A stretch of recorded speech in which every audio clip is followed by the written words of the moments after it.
Gaby and Triangelo were an extraordinary team. The two men were always doing something at the school.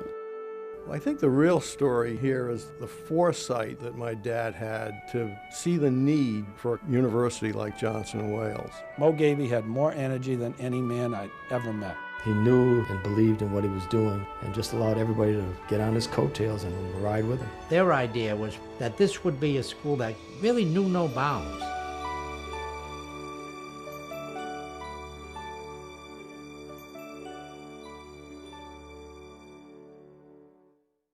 In November of 1947, I had just graduated from Harvard Business School, and I'm walking down Union Street, and at the end of Union Street, there on the first floor was a small restaurant with a counter, and there were two gentlemen sitting there. Not many, it wasn't busy, and I walked in and sat next to them. And that was my first contact with Mose Gaby and Eddie Triangelo. And the question they asked is, what are you doing? I said, I'm not doing anything. I just graduated from Harvard Business School. I said, what are you doing? I said, oh, we just bought a school. Oh, I said, that's real interesting. They said, would you like to teach? I said, no. I don't really want to teach. They said, well, why don't you come and teach for 5 years, and then you can do what you want. I said, that's an awful long time. I don't want to be committed for 5 years. How about 4? Well, we got it down to 3. And I said, okay, I'll teach for 3 years. So I went back and saw my mother. No.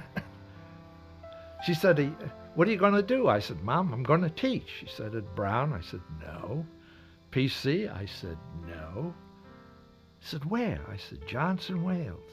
And the first thing out of her mouth was, my God, do you know how small that school is? I said, no, I met 2 men that I'm impressed with. They're entrepreneurs. They believe in the same thing I believe in, so I want to teach there for a while. Said, how much are they going to pay you? I said, I don't think they have any money to pay me. I said, but I'll live home, and that will take care of it. And that was how I joined the faculty of one of the smallest schools in 1947 in Rhode Island.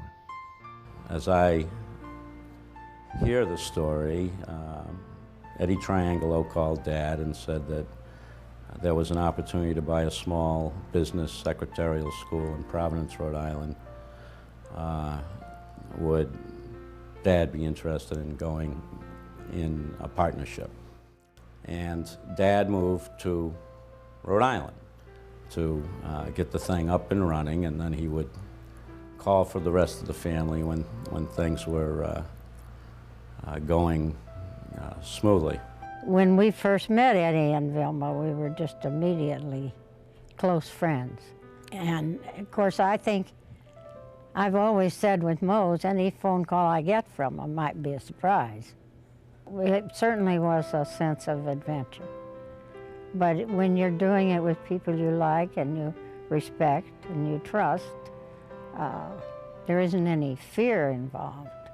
It's more adventure than anything. Everything we did was risky and scary. We bought Johnson Wales for $25,000.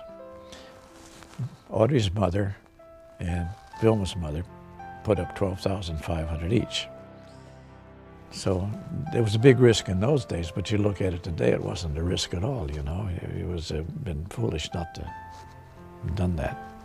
When we bought the school, there were about, just under 100 students, that's all. And I said to my husband, you don't know anything about running a school.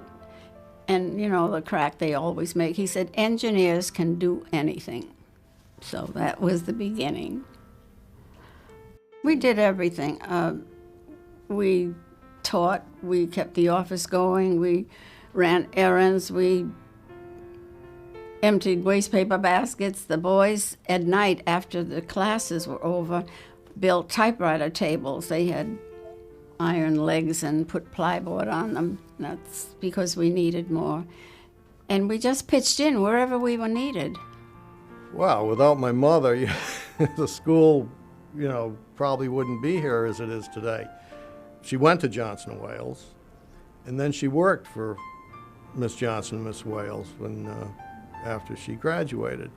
And they were so impressed with her, or they liked her so much, that when they got ready to retire, they wanted the school to continue. They asked if she and my dad would be interested in buying the school. So in that regard, she was the driving force that got him to buy the school and call his buddy Mo Gaby from Illinois to come and join him in the business. I think Eddie, who was a Brown graduate, brought Dad out here because he saw that Dad was a nonstop worker. He never clocked in and he never clocked out. And I think Eddie saw that as an asset to have as a partner who would work that hard. Dad, on the other hand, whole goal in life was to play professional baseball. And he wanted to play for the Cardinals. And that was his dream in life. But he got drafted by the Cardinals in 1942, but he also got drafted into the military, and he didn't really have a choice. By the time he got out of the military, he had 2 kids, so he just couldn't pursue that dream. And that's when Eddie was able to get him out here. It was just one of those things. This was a good idea at the time, and didn't know what we were going to do. I didn't ever know what I'd do in education, but I can sell it pretty good. I was a pretty good teacher, and I enjoyed doing it.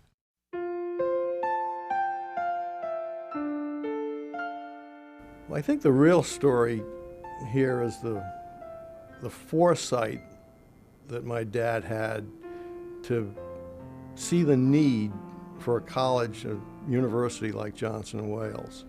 Johnson & Wales takes the kid who isn't going to go to Brown, Harvard, or Yale and gives him a chance for a college education, gives him an opportunity to go into a field where he's going to get a career and be able to support himself and his family, throughout his life. I think that's the real difference here, okay? And that's something that he saw back in the early days that a lot of people didn't see.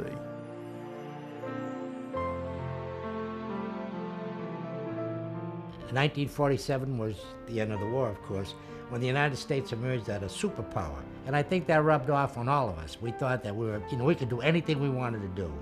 And people like Morris Gaby and Ed Triangelo, they had been through a war, they had seen so many different things, they had a lot of ambition. The GI Bill, of course, made all the difference in the world. It brought a different kind of student in. And Morris Gaby and Ed Triangelo, they made it obvious to so many of these veterans coming back that you could do it. You could, well, I have to work full time. Well, okay, we'll have night courses. Well, I have to work nights. Well, okay, we'll have, weekend courses or whatever it would be. And they tailored the school really for the needs of the students. Well, they struggled because, first of all, they were teaching veterans and you didn't get your money right away. So there was a cash flow problem. Secondly, it was not that lucrative.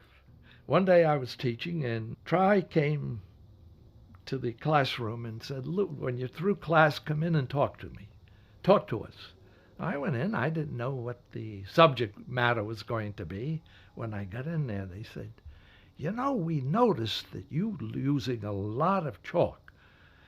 And we're on a budget." I said, "But Tri, Mose, I'm an accounting instructor. I teach from writing on the board. I got figures all over the place. And that's where the chalk is going." Gaby and Triangelo were an extraordinary team. Mo Gaby in particular was an incredible entrepreneur. And he created so many unique things at Johnson & Wales. And when I talk about the new Johnson & Wales, the trimester system, the 4-day week, the upside-down curriculum, those are all Mo Gaby creations. When Mo Gaby liked something, he found a reason to make it happen. Ed Triangelo was one of a kind. His nickname was Fair Eddie. Many times I would go in with a problem of the day, with a solution that I was recommending, and he would say, "Is it fair to everybody?" Dr. Gaby said he was his conscience. Dr. Gaby used to say, "If Eddie says we can do this, we can do it." And they were a great balance in that regard. Mo Gaby was the entrepreneur. There wasn't any idea that he didn't like, that he didn't think was great, that he couldn't figure out how to get it done. Ed Triangelo was a gentleman, you know, the strong, quiet kind of person. He resonated confidence. He was inclusive. You could talk to him. He would listen. He would process, and would find a way that you could feel your fingerprints on a decision. He was very good in math and science, and he approached life like you would a math problem. Define it and solve it. Triangelo was a great manager. He's a typical engineer. If you build a house, you don't build it to withstand a rainstorm. You build it to withstand a hurricane. And if you build a school, you build it on the same integrity. You don't build it for the quick dollar that you're going to move on. You're going to build it so that it will have a good anchor. And I think that's Tri. Tri was the man who was putting the anchor in. And Mose was the idea man. Mose was out selling.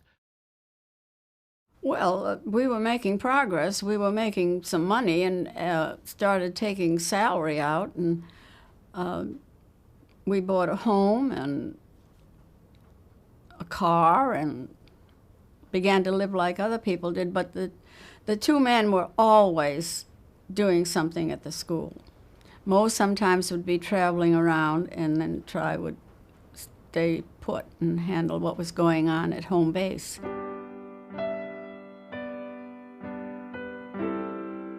When I came in 1962, Johnson & Wales bought its first building, Plantations Hall, which, and I remember Ed Triangelo taking me around and saying, my God, I don't know if we made too big a decision, will we ever fill this building? And it was an exciting time.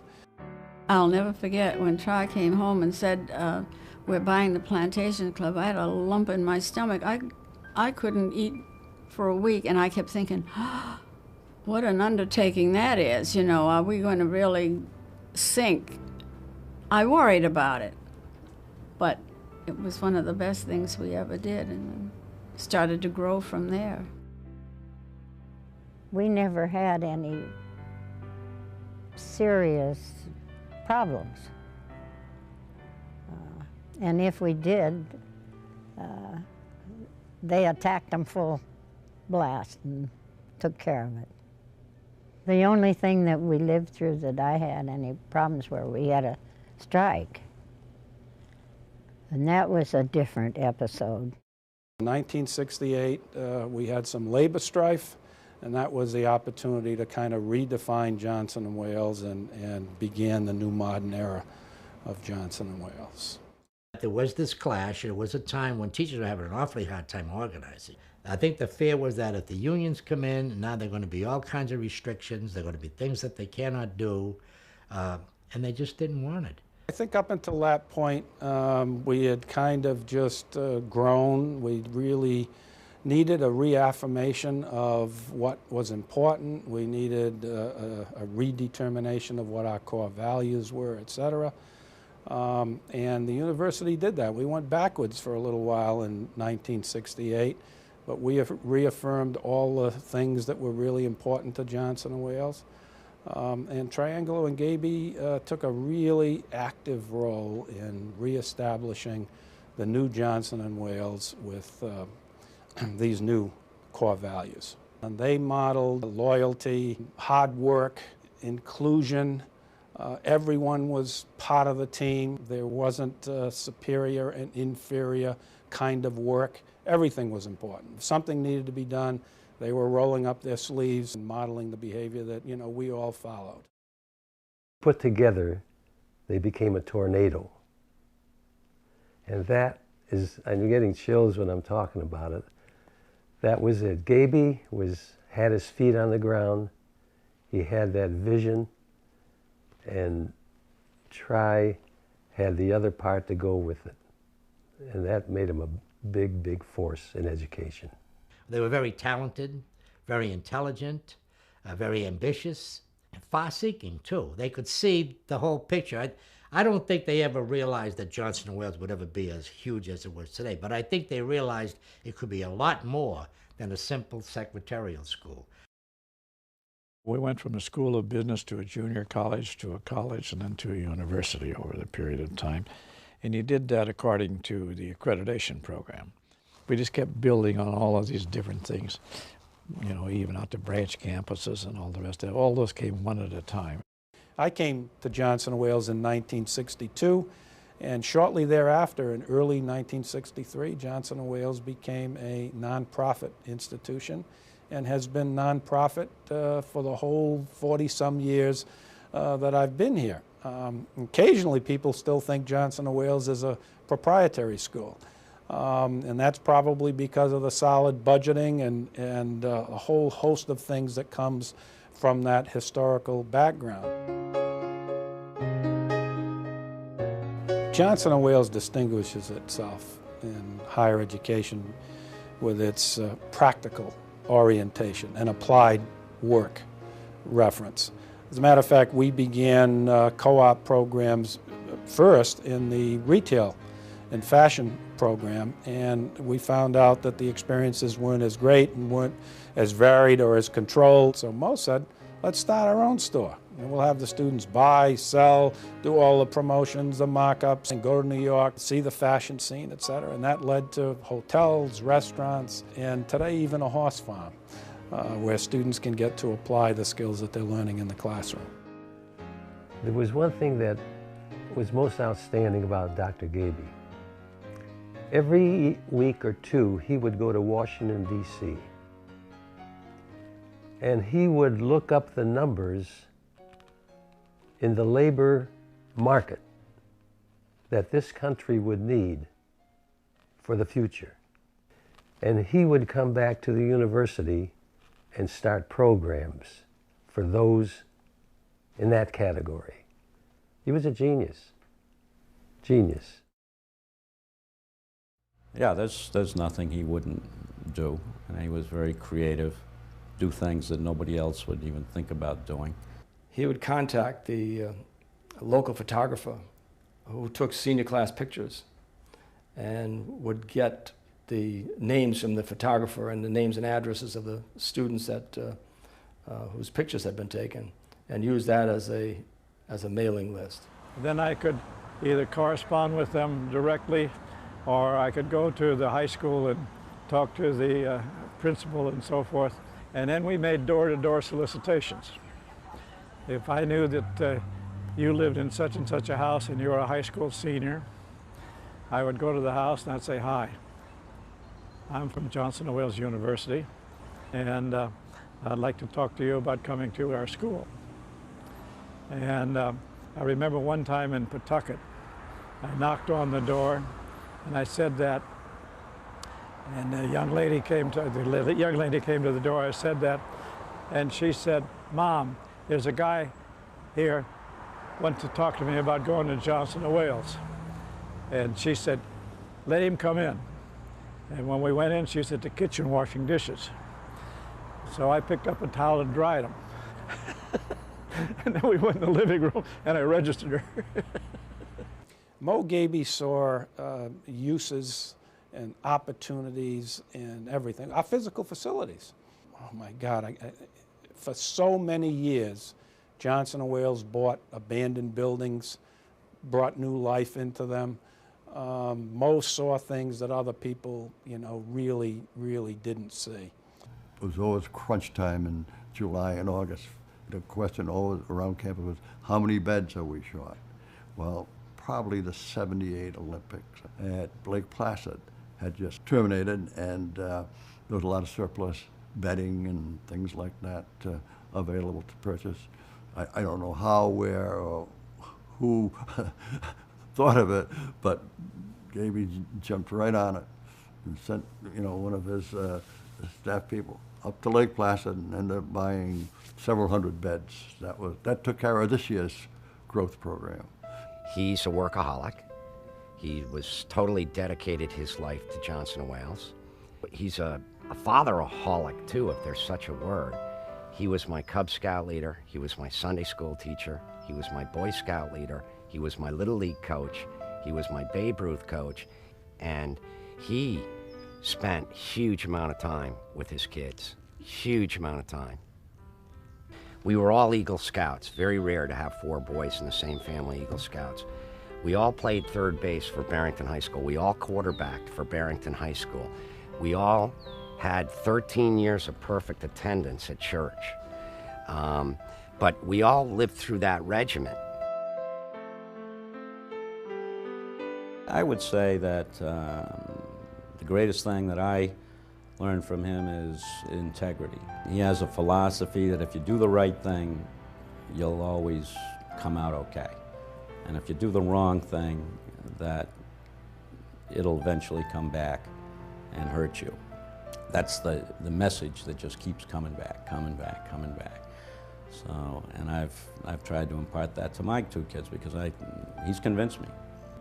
That was Dr. Gaby. Work hard, play hard, get a good dividend. Dr. Gaby always had his eyes and ears open to what was going on, and in particular, he used to say, you know, people would ask him, what's Johnson & Wales going to be like 5 years from now? And he would say, I don't know, 5 years from now, wherever the jobs are, that's what Johnson & Wales will be doing. We're going to move fast, we're going to change, and we're going to mirror the marketplace. One day, Dr. David Friedman, who's a current trustee of Johnson & Wales, came in to Dr. Gaby's office and told him about culinary education and how what was generally considered to be a domestic trade had become a profession, and the leisure time was going to change the world. People were going to eat away from home, big times, there were going to be big, big jobs, and as soon as Dr. Gaby heard the word jobs, he went and did research on the Bureau of Labor Statistics, and he believed it. And we went to the trustees with a recommendation to add culinary arts at Johnson & Wales, and the trustees turned us down. I'll never forget those days. The meeting went late into the evening, and one by one the trustees began to peel away and say, you know, this just doesn't make sense for a business school to be considering culinary arts. And Dr. Gaby never got discouraged. We went back several months later with an improved presentation, answering all the questions and objections that the trustees had, and the rest is history. It was 1973 that the big transition came from a business concept, which we were, to the food industry. And that was the shot in the arm that sent Johnson & Wales to the moon. Culinary arts today is the image of Johnson & Wales. We are world-class, world-renowned, and the largest culinary educator. It is like every multi-branded kind of organization. There are the aspects of the organization that kind of lead the brand. And if Johnson & Wales has a brand, if you asked 100 people that you met, what is Johnson & Wales, tell me what about Johnson & Wales, an overwhelming number of people would say, oh, that's the culinary school. Today, our students come from every state in the nation, and the last count I heard of in excess of 70 foreign countries. The number something in excess of 13,000 students at all of our campuses, and undergraduate enrollment in Rhode Island is probably something on the order of 7,000 students. I can't remember whether it was Mose or Tribe. Probably it was Mose said, in order for us to succeed, the student must come first. And I will never forget leaving this building with Mo Gaby, and we were going to a very important closing on purchasing of another building. And I wasn't supposed to do anything. It was so important. He had to do it all. And I was just going to listen. It was going to be learning exercise for me. We're walking out of this building right here, and there was a young lady sitting right where I'm sitting here. He noticed right away. She was crying. He looked at her and said, "Are you a student?" She said, "Yes." He said to me, "Jack, you go take care of that issue. I'll go take care of this student, and he took her upstairs. And there is the example of Mo Gaby modeling the behavior that students are important. Students back in the junior college days, if they ever had a problem with their residence hall or their class schedule or parking tickets, whatever the case may be, they always seemed to be able to find a way to Dr. Gaby's office. And he would always seem to be in the middle of things and trying to solve the student's problem. Look at that, those are all our students. You're so lucky to go to Johnson & Wales. He doesn't take himself too seriously. He has a great sense of humor and enjoys a good time. You're a freshman? Yeah. Well, you got a long way to go, kid. I hope I'm around to shake her hand at graduation. Let's see. This is one of my good luck charms. Oh. Aw. It's a turtle. It's cute. Long life and good health and good luck. Well, thank you very much. You know, Tri's no longer here, and Mo is well up in age, but he's here. He's here every single day, and I think he's like the Pied Piper. Where are you from? You know, that bunny rabbit that never runs down.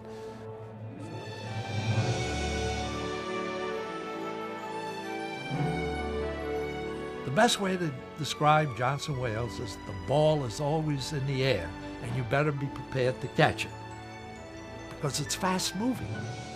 You know, it's always been my opinion that Johnson Wales was one of the key players in getting Providence back to where it is today. In many ways, Providence is Johnson & Wales. We're an urban educator, so we're downtown in the city, and that's part of the early fabric of Johnson & Wales, that we wanted to be where the jobs were. You see that wonderful university, what it is today on Weybosset Street. I think a lot of people are proud of it. Triangelo and Gaby made so many contributions to Johnson & Wales. He didn't want any recognition. He didn't look for it. He just looked to do the job that he had to do, and he did it. I think Johnson Wales was a huge gamble, and I think he'd do it again tomorrow. He'd roll the dice with everything he has right now.